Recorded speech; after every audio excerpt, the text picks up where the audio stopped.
தலைவன் தலைவி படம் எப்படி இருக்கு? எதற்கெடுத்தாலும் சண்டை. இதோ படத்தின் முழு விமர்சனம். முழுக்க முழுக்க குடும்ப சென்டிமெண்ட் மற்றும் கணவன் மனைவி உறவு குறித்து வெளியாகியுள்ள தலைவன் தலைவி படத்தை இயக்குனர் பாண்டிராஜ் இயக்கியுள்ளார்.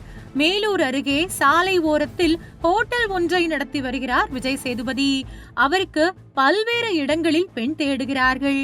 அந்த வகையில் வேலூர் அருகே இருக்கும் வயநாட்டில் வசிக்கும் நித்யா மேனனை பெண் பார்த்து நிச்சயம் செய்கிறார்கள்.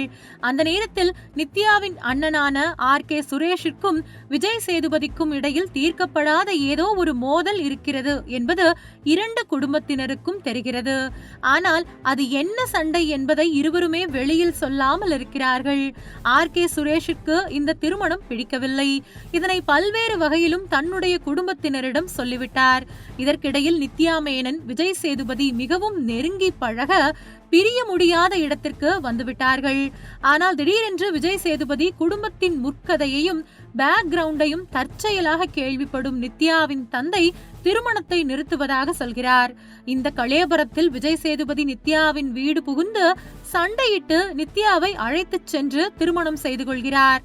திருமணத்திற்கு பிறகு விஜய் சேதுபதி நித்யா மேனன் இருவருமே எக்ஸ்ட்ரீம் லெவலாக இருப்பதால் ஒருவரை ஒருவர் கத்தி கத்தி பேசி அவர்களுக்குள்ளேயே சாதாரணமான சின்ன பிரச்சனையை கூட பெரிதாக்கிக் கொள்கிறார்கள். அவ்வப்போது நித்யா மேனன் பேக்கை தூக்கி கொண்டு தன்னுடைய தாய் வீட்டிற்கு ஓடுவதும் விஜய் சேதுபதி பின்னாலேயே சென்று சமாதானம் செய்து அழைத்து வருவதும் வாடிக்கையாகவே இருக்கிறது. இதற்கிடையில் விஜய் சேதுபதியின் அம்மா தீபா சங்கரும் நாத்தனார் ரோஷினியும் சேர்ந்து நித்யாவை கிண்டல் செய்தும் கேலி செய்தும் அவமானப்படுத்த நித்யாவிற்கு அந்த வீட்டில் இருக்கவே பிடிக்கவில்லை. படத்தின் ஆரம்பத்தில் விஜய் சேதுபதியும் நித்யா மேனனும் திருமணம் செய்து கொள்கிறார்கள். கொஞ்ச நாளில் இருவருக்கும் இடையில் சண்டை வருகிறது. அதனால் பிரிந்து விடுகிறார்கள். கொஞ்ச நாட்களில் சேர்ந்து விடுகிறார்கள். அதன் பின்னர் மீண்டும் சண்டை போடுகிறார்கள், பிரிகிறார்கள், சேர்கிறார்கள், மீண்டும் மீண்டும் சண்டை போடுகிறார்கள், பிரிகிறார்கள், அதன் பின்னர் சேர்கிறார்கள். படம் முடிவதற்குள் எப்போவாவது முழுவதுமாக பிரிகிறார்களா என்றால் அதுதான் இல்லை.